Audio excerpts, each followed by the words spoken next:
Oh, that's a big Russian boar. Wow. Yeah. And this is it right up here? I think so.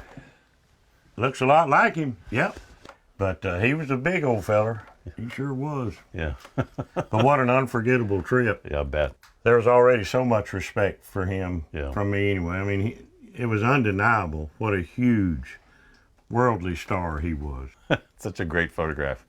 What year is that? Do you know? That would have been about 1980. 1980? Probably. Maybe 81. Wow. And it might have been right before I did Chunk of Coal. Right. Because he's the one that said, you ought to do that song, son. That's a good song. And I said, since you said it, I guess I will. Before going any further, be sure to subscribe to our channel. We appreciate that so much. For more than 50 years, John Anderson has been a mainstay in the country music industry.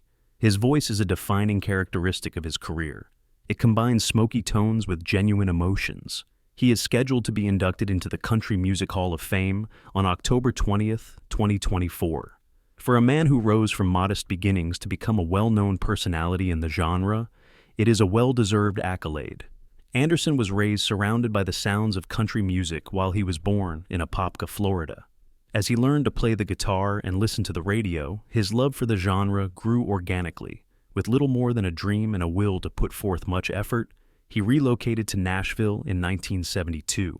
Nashville was the center of the country music scene at the time, but it was also a cutthroat environment for up-and-coming musicians. However, Anderson was not deterred by the challenge. He was hired as a laborer, and one of his first assignments was assisting with constructing the Grand Ole Opry House. When Anderson first moved to Nashville, he would perform anywhere he could. He frequently performed for little to no money in bars and honky-tonks. However, he knew every performance was an opportunity for growth and recognition. He established a reputation for himself, gradually but steadily. Realizing that songwriting could be a means of generating income and expressing his voice, he also started penning tunes. A hit song of his early years was, "I'm just an old chunk of coal, but I'm gonna be a diamond someday." It demonstrated Anderson's capacity to meld hopefulness with a keen awareness of life's challenges. The song proved popular and launched him into a lucrative career in the 1980s. The distinctive quality of Anderson's voice set it apart from many of his peers' polished tones. His songs have a rough, earthy flavor to them due to his back-of-the-throat tone. It was the voice of someone who had experienced adversity and was aware of both the joy and suffering that life might offer. Fans responded favorably to songs like 1959, I Just Came Home to Count the Memories, and Wild and Blue because they portrayed this sincerity. Anderson's career changed in 1992 when Straight Tequila Night was released. His career was revitalized as it became his first #1 hit in almost 10 years. The song's popularity demonstrated that, despite the changes in country music, Anderson's voice and style continued to be popular with listeners. He kept releasing successes like Money in the Bank and Seminole Wind during the ensuing few years. Anderson kept his modesty throughout his professional life. He always preferred to concentrate on his music over chasing fame for his own reasons. Anderson stuck to his roots, in contrast to some of his contemporaries who sought Hollywood crossover popularity or became tabloid staples. His admirers were able to connect with him for a long time because of his grounded attitude.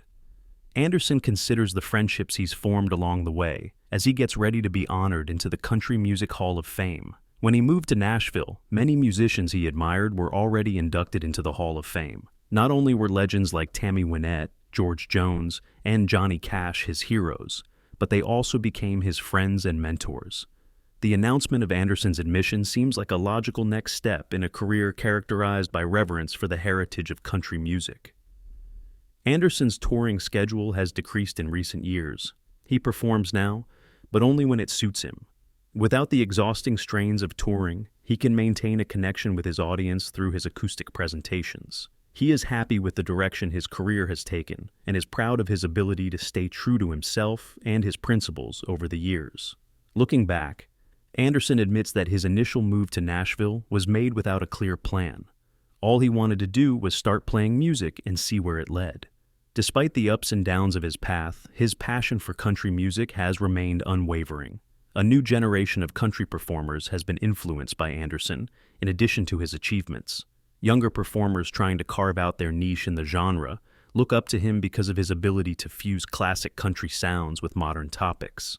Performers who value the depth and honesty of Anderson's music continue to cover his songs.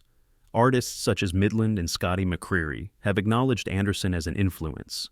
The induction of Anderson into the Country Music Hall of Fame is not only a recognition of his achievements, but also a celebration of his ongoing dedication to the music he loves and to his own artistry. His greatest asset has always been his voice, which has guided him through both the highs and lows of his career.